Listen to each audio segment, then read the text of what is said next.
basically see this as the start of the artificial intelligence boom in marine science. My name is Derya Akkaynak, and I am an oceanographer and engineer. I specialize in problems of imaging and vision underwater.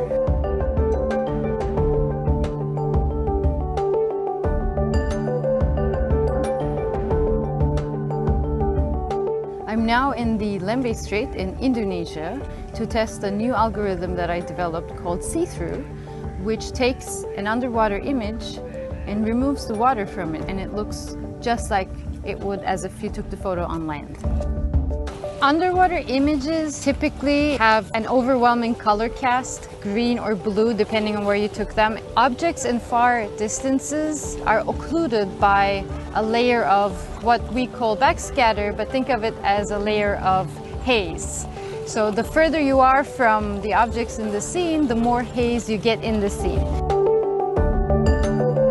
Because light, as it travels through the water, gets absorbed and scattered, colors fade away. That's why underwater images look so dull and distorted all the time.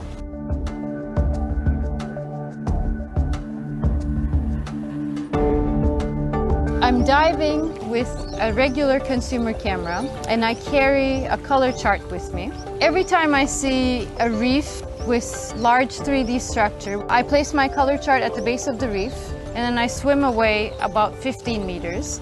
Then I start swimming towards the reef, towards the color chart, and photograph it from slightly different angles until I get to the reef, and then I swim over the reef, photograph the top of the reef, all sides.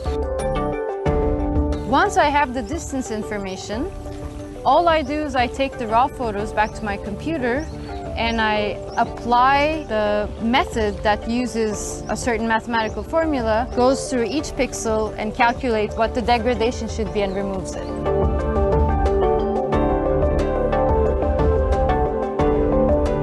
Currently, in the field of underwater imaging and marine science, we are at a standstill. So if you're a biologist, for example, studying corals on the seafloor, and you made a survey of a reef, and you'd like to see what species or what composition of animals are found on the seafloor, for the most part you have to do that manually because the water takes away so much that you can't see the true color of the species you're looking for.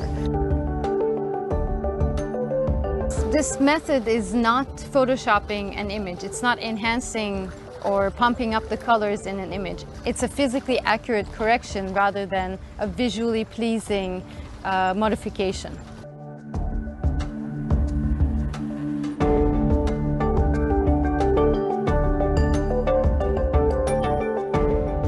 I imagine, in addition to scientists, recreational divers or underwater photographers would also be very interested in using this method because finally from their images they can remove all the degrading components and see the vivid colors of a scene just the way they would have as if that scene was on land.